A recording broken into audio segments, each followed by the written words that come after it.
Hello everyone, my name is Z. I'm a certified crystal practitioner. I want to thank everyone for joining me today for this exciting online crystal workshop 101. In today's workshop, I'm hoping you will all embrace the power of crystals and learn how to manipulate energy. The purpose of today's lesson is to help you all connect on a deeper level and understand crystals and to harness the universe's energy, and for you all to see how powerful you really are. The real portal of power is in each and every one of you. You will gain a deeper understanding of crystals and their purposes. I can't wait to create magic with you all. Blessed be.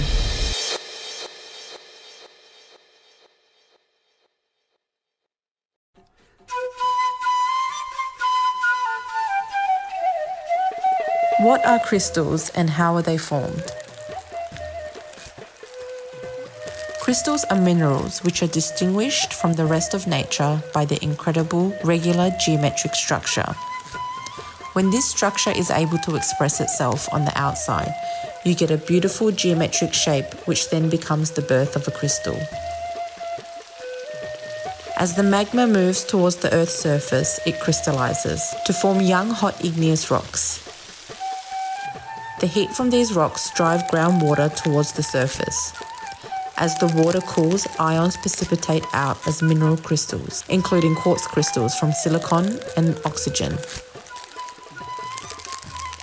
Every crystal atom are arranged in a highly organized repeating pattern.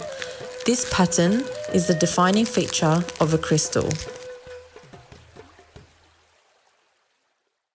Let's get into some lessons. Don't forget, have a pad and pen ready to take some notes.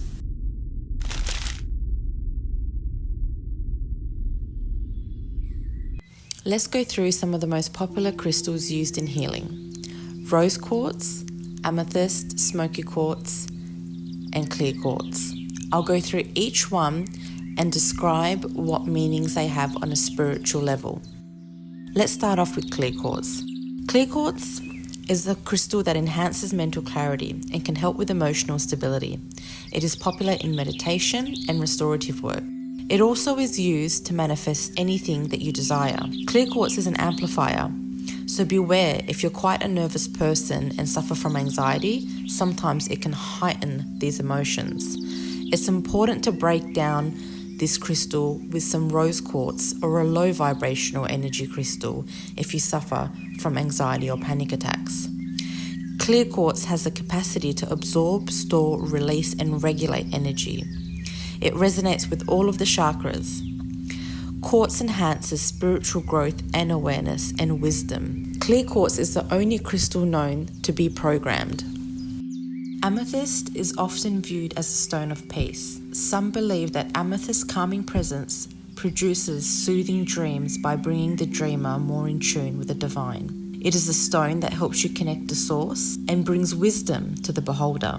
Amethyst is a stone that many psychics wear to help protect them from psychic attacks. It helps relieve stress and helps symptoms of nervousness diminish. Rose quartz is the crystal of universal love and helps heal the heart chakra of any traumas that have happened. It releases blockages from the heart while throwing out beams of white light and radiates universal love into the universe. It promotes love of any sort, whether it's a friendship or a family relationship. Smoky quartz is a great crystal to help you with your spiritual journey. Smoky quartz will help you if you're suffering from anxiety or depression and is a great stone for grounding. Smoky quartz is believed to refresh and detox one's energy and cleanse and release negative emotions.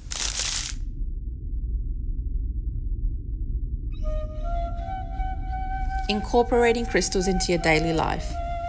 Let's take a look at some of the different shapes that crystals come in, their energy, meaning, and uses. We are all aware of the variety of shapes crystals and stones can come in, and while they are all beautiful and aesthetic in their own way, there is much more to each crystal shape in regards to their meaning, energy output, and usage. Points and towers. A crystal tower can be 6 or 8-sided with a flat base for it to stand. Towers can be carved and polished into this shape, or they can be made from a natural crystal point like quartz, amethyst, or fluorite by cutting the bottom to be flat so it can stand. Sometimes the crystal faces will be polished too, or sharpened and repaired. This will emphasize determination. The energy of a crystal tower is directed upwards and out. Wherever they are placed, they emit a very focused and directional energy that affects the area around it, as well as any other crystal that is nearby. Crystal towers are excellent to use in the center of a grid to focus its intention and energy. They're great to feng shui a room. One example would be placing a crystal tower in each corner of a room to create an energy vortex. A lot of people like to wear crystals as jewelry pieces or carry them around. I think wearing them in jewelry pieces is a really great way for people to actually be able to use crystals on another level. It's important to know that when you're wearing a crystal jewelry, that it has to be in an organic or natural material, close to nature. So having a hemp crystal pouch or a cotton crystal pouch will work really, really well. But I've seen a lot of these metal cages that people put their tumble stones in, and although it can look really, really nice, it's not practical and it can counteract with the frequency and the energy of the crystal. However, if you have crystal jewelry in sterling silver or gold, the vibration of that crystal energy will become stronger because they're both natural materials and it will work on a higher frequency. Wearing crystal jewelry is more of a personalized effect that it gives people. You can choose an individual stone to fit the purpose that you will need. For instance, blue lace agate is a great stone for emotional communication. You to be able to verbally express your feelings and to seek truth, not only from yourself, but from other people around you as well. So wearing crystal jewelry can be really personalized, and it's another great way that you can take out a piece of your crystal and just go out and take that energy with you on a daily basis. Another really important factor to take into consideration is that when you're picking a pendant or a ring and it has a gemstone inside of it, make sure that, again, it isn't sterling silver or gold, and it's not just made out of like metal or pewter, because that will completely not work at all. But it's very important that you have a look at the design and the structure of how the jewelry is set in. For a pendant and a ring, make sure that there's no backing on it, and then that you can actually see the back of the crystal that's set into the mold of the jewelry piece. Because when the crystal is showing the back, it's first of all good workmanship, second of all the energy of the crystal needs to be touching your skin. Spheres. Crystal spheres emit their energy from all sides, expanding to an entire room eventually. The size of the sphere is also important to take into consideration, since a smaller sphere will emit small energy, when a larger sphere will emit stronger energy. Their energy has a childlike innocence to them and brings a playful, whimsical element to our lives. Spheres provide us with an overall feeling of stability, harmony, and unity.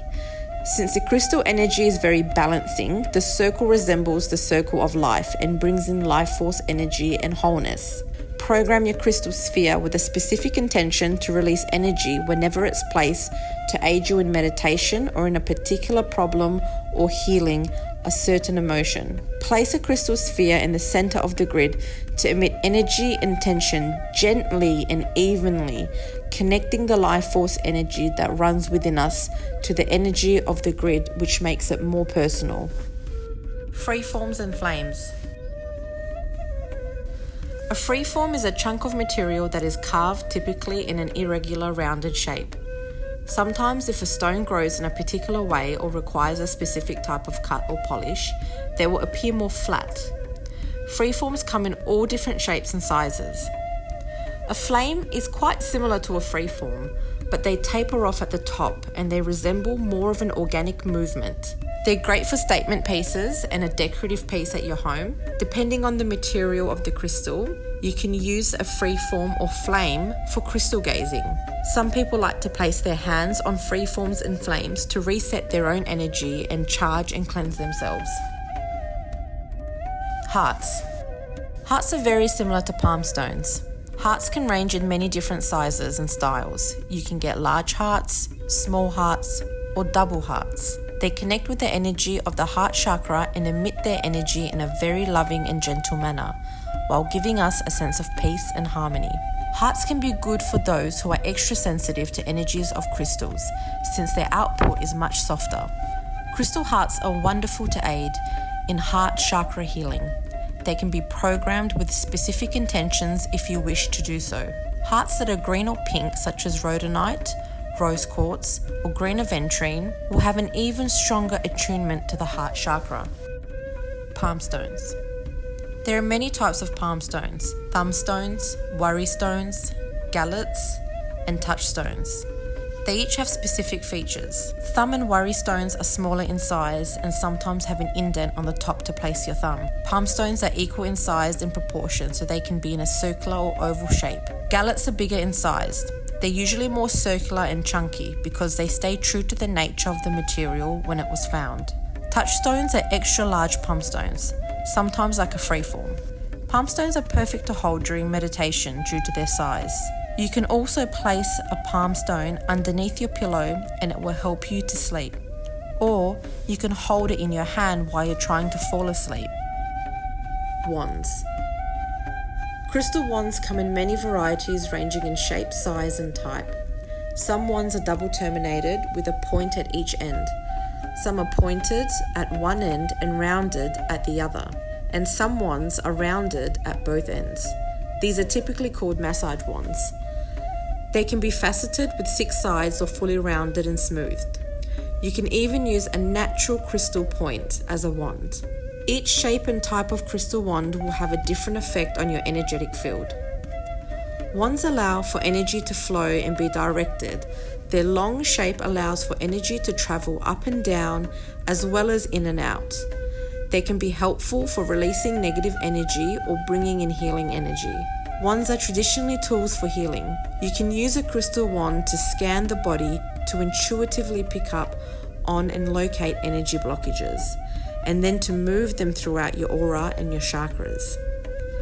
It is useful to take the time to become acquainted with your crystal wand, become familiar with its energy and its vibration to strengthen any healing work that you may like to do.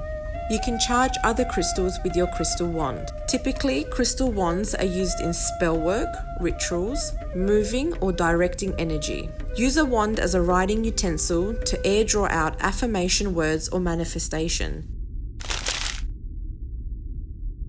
Let's talk about energetic hygiene, most commonly known as smudging. Smudging is an important part of spirituality, most commonly used when a ceremony is about to take place, when you're feeling a dark presence of energy that you want to shift out and clear out. We'll go through some of the tools and methods that you can use today to help cleanse and smudge your space. Palo Santo. Palo Santo is really good for getting rid of low vibrational energy and keeping them away. Palo Santo keeps the good energy within the space that you're working with and is commonly used by shamans.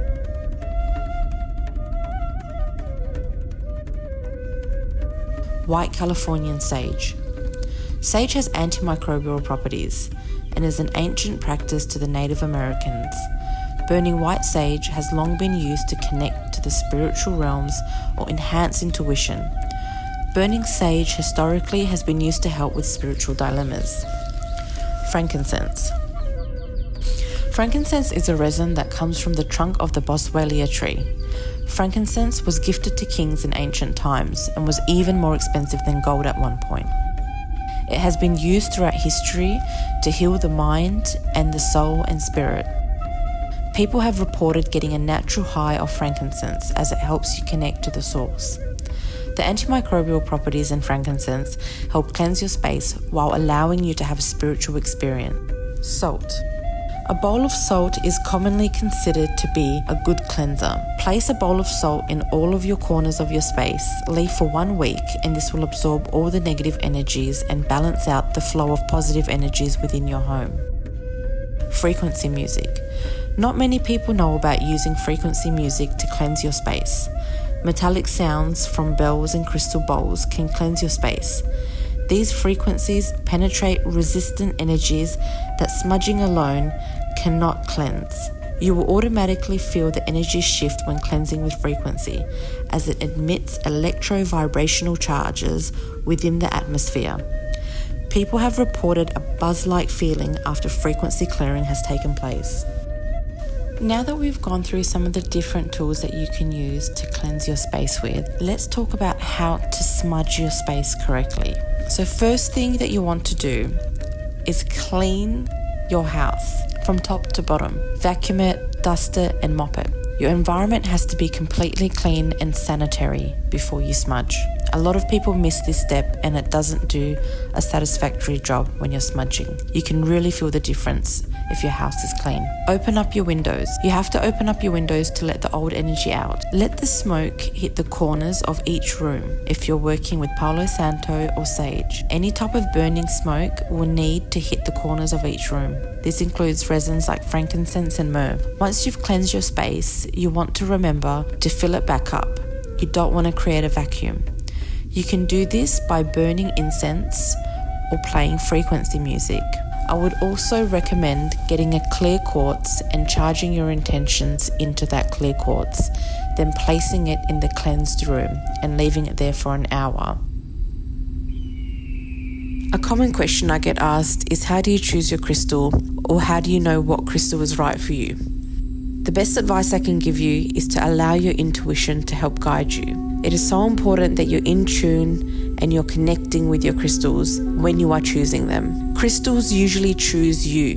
You don't choose the crystals. And the crystal that you need within your life at that time is usually the one that you're drawn to anyway. Next time when you're choosing a crystal, take a good look and take your time at having a look at all the crystals in the store and pick them up and feel them. Once you get a feeling of a warm sensation or a tingling feeling in your hand, you'll know that that's the right crystal and you've connected with it. They usually call out to you as well, so you will automatically be attracted to the crystal and you'll know which one to pick. Another question I get asked a lot is if it's bad to mix crystals together. There's no such thing as mixing crystals together where it can be bad energy or they don't work properly. It's only when you combine it with certain metals. So mixing crystals together work better because they release different frequency and vibrations, and I highly encourage people to mix their crystals together. Remember, meteorites and crystals are different things. So mixing crystals are good, but when you mix meteorites together, it can be a different story.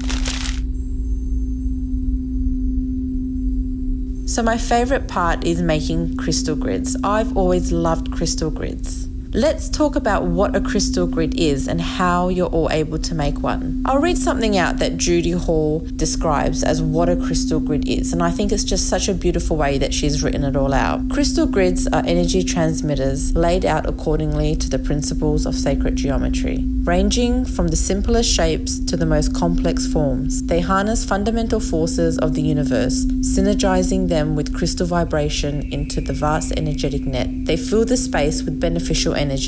So the benefits of a crystal grid is that you're in control. That is the key and most important part of making a crystal grid, is knowing that you're in control. You have total control of what type of crystal grid you want to make and how you want to make it. Remembering that there's 3 layers to a crystal grid for a simple one. There are very complex ones out there as well. And they're just a fun way to connect and talk to the universe. A powerful intention is key to a good crystal grid. And you can make a crystal grid for anything: love, money, a new job, new friends, a promotion, or protection. Now that you all know what a crystal grid is and how it works energetically, let's go through how to make or build a crystal grid. So the first important thing is to find an area in your home where the crystal grid won't be disturbed.